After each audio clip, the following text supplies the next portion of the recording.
But let me get back to something that's really interesting as we get into the couple days before the DNC starts.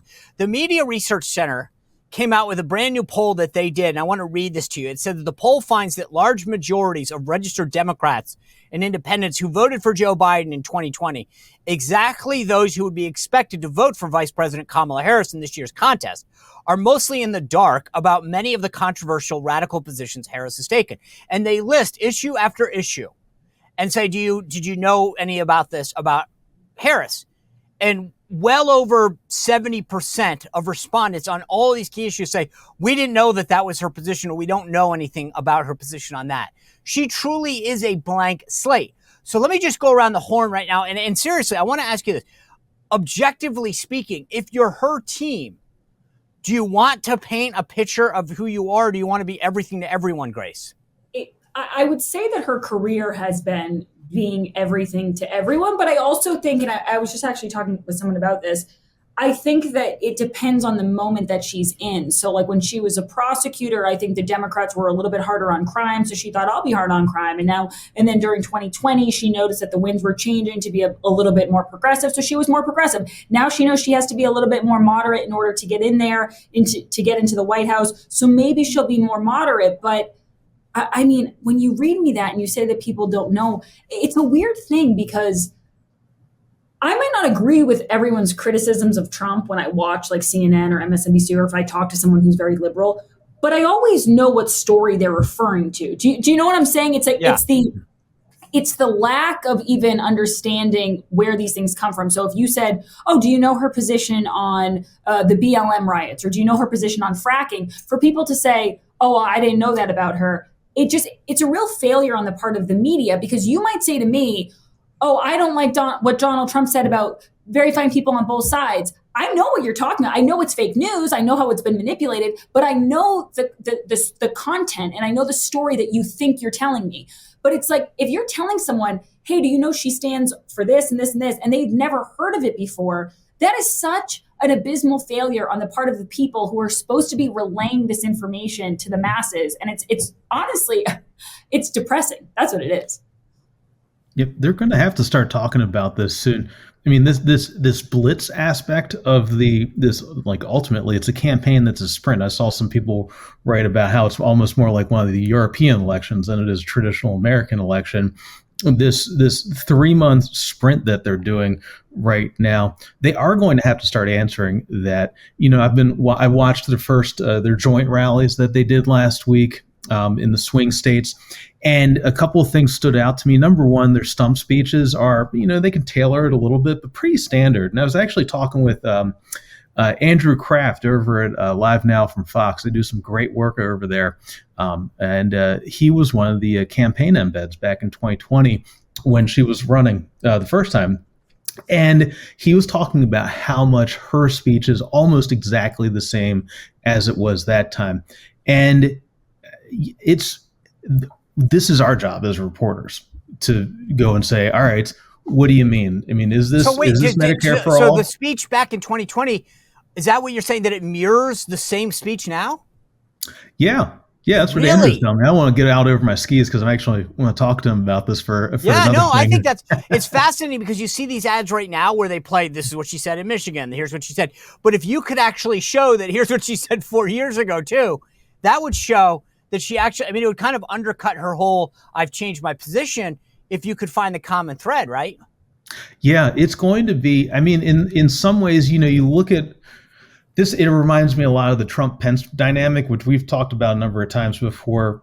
Trump is a politician who controls communications by flooding, by throwing a lot of things out there. But the traditional politician model is restraint and very careful language and leaving exits, leaving a lot of exit ramps, as we say. And she's more in that traditional mold. But you got to ask, you say, all right, okay, you're going to be tough on the border. What exactly does that mean? Is this the Langford bill that, is that what we're talking about? How many Border Patrol agents are we talking about? You talk about expanding healthcare. How does that look? We went through that once before, about 15 years ago. How does this actually come about? And I think it's going to be tougher once this. and this gets to a broader dynamic inside the campaign. Is this momentum, is this energy that we're seeing right now, is it a sugar rush or is it genuine momentum? If that stump speech starts to die off, and stump speeches don't tend to do very well over long spans of time, if that starts to drop off, that depression of energy will leave some openings to start being like, all right, what does this mean? What do you mean here? Julie, I want to switch the gears to Tim Walz. That's exactly where I was going to go with this. Oh, look at that. Wow. But, well, here's where I want to go. You tell me. I thought it was funny this week. There's reporting on Tim Walz that he literally has 0 investments. Yes. He has no money. Now, here's the thing that's so funny. First of all, Kevin O'Leary from Shark Tank went after him and said he was the best governor for states besides Minnesota because of how he has demolished the job market in Minnesota. I think it's a little tongue-in-cheek there. And that all the jobs move. But the thing that I thought was interesting about Tim Walz, when you realize, that he has nothing, is I want to play this clip that has gotten a lot of attention because he talks about, well, I'll play it for you. It's about socialism and Tim Walz. Let me play what it is right here and then have you guys react. Don't ever shy away from our progressive values. One person's socialism is another person's neighborliness. Just do the damn work. One person's socialism is another person's neighborliness. Now, here's why it's important, right? We talked about the media at the front of this thing. Okay, this is Axios again, and this is what they write. Tim Walz and Warren Buffett, 2 genial sons of the Midwest, exemplify the socialist and capitalist visions of financial security. Waltz owns no stock, not even in mutual funds or ETFs. His net worth is in the low 6 digits. Buffett owns shares worth $136 billion. Waltz lives in public housing and owns no real estate. He and his wife earned $166,719 in 2022, a decent middle-class salary, but not one that affords luxuries for a family of 4. The big picture, and it says, Waltz exemplifies how neither wealth nor high income is necessary to live a happy and fulfilling life with great success. They're mainstreaming his vision of socialism, saying it's okay. You don't need to do well. You just need government housing and a government job, and you can be happy. That's right. He is on the Biden plan. You are a government official for your entire career, and the government will take care of you. That is what he is conveying to the American people. I do want to say I find Waltz's finances to be very strange. The fact that he doesn't have he doesn't own much, and he doesn't have many investments, and he doesn't really. But he doesn't believe in it. He doesn't believe in it. But I think coupled with, I am concerned about his relationship with China.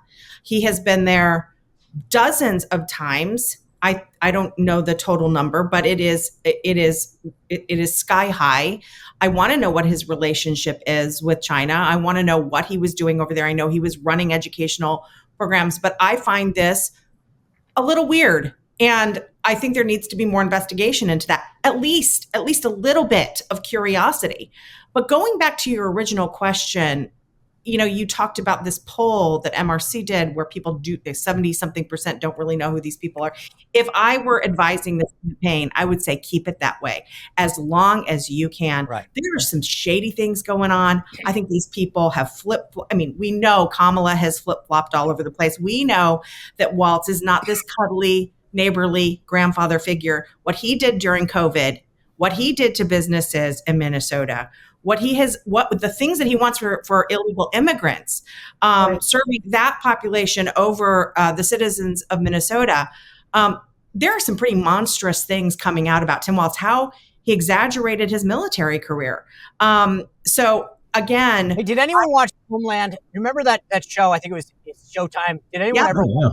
Do you remember how the VP candidate had been an enlisted military member? He got captive, and then they found out that he's like a mole he was a Manchurian candidate. Manchurian candidate. You think Tim Walz is the Manchurian candidate? I just think that there are questions that are not being examined. I think there are things about him that are not. I think he was picked without proper vetting. I think Kamala said, "I want him." Grace, I don't know if you want to add on to that, but I think that there was not proper vetting. I think there are questions about his finances and about his relationship with China. And with a press like this that slobbers, it's a full body massage all the time. I don't know if we'll get answers. And that scares me.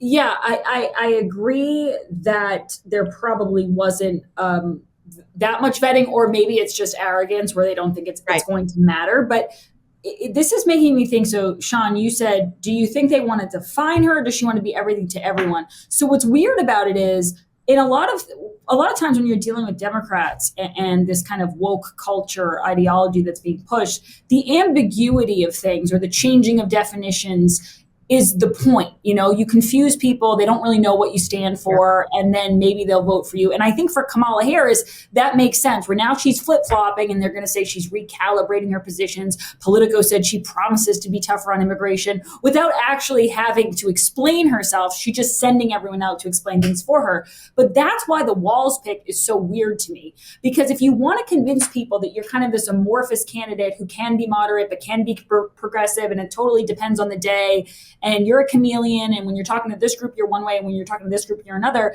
He's not the guy you pick to be this changing character depending on the crowd, because he is, like in that cut you just played, he said, don't shy away from our progressive agenda. It's a weird choice. If you're trying to convince people that voted for Joe Biden because they thought he was moderate, they got like tricked into thinking he's grandpa and he's, all these things.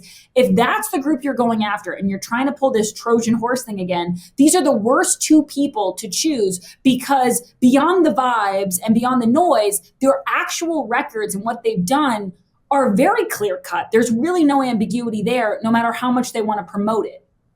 Tom, there was a DC Examiner unearthed this footage. It says that, Waltz called Hitler promoting Iman Assad Zaman a, quote, master teacher who offered Waltz lessons over the time that they, quote, spent together. I would like to, first of all, say thank you to Imam. I am a teacher, so when I see a master teacher, I know it. And over the time we've spent together, one of the things I've had the privilege of is seeing the things in life through the eye of a master teacher. That if this was Trump, you think about all the accusations that he dined with a white supremacist, that, he said this and that about Hitler. How is that not getting attention? That you've got this guy Waltz, as Grace put it out, this should have come out in vetting. But here is him praising a guy. Now, CNN, in one of the interviews, pressed them a little, but they haven't gotten much pushback for this at all. Well, that's a great question. Yeah, I do remember reading that Examiner piece, and that was big, and it really gets to one of these fractures that we see in the Democratic Party right now, really exacerbated by October 7th and the Israel-Hamas war. It is, just go back to real quick, Grace was saying, I just want to build on that for a second.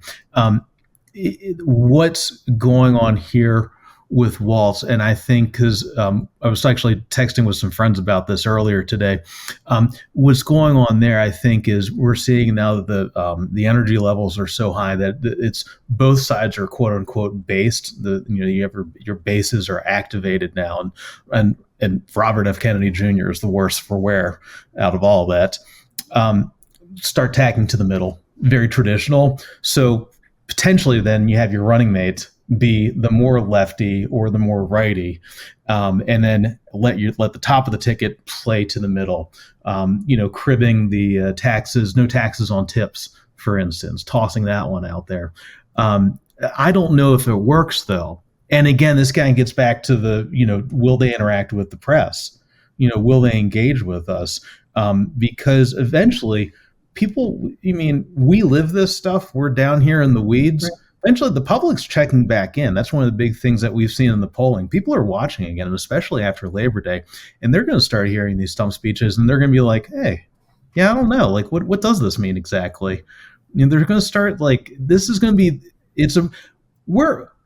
this is why you talk with the press. If you're a politician, I'm going to be self-serving here. Come on the 24 site pod. All right. If you're the Harris campaign, come on down. All right. All right. Yeah, good try. I like the plug. That's smart. See, this is why, at least be selfish about it. And I'm being serious. If I were the AP, I'd be like, hey, come to our venue.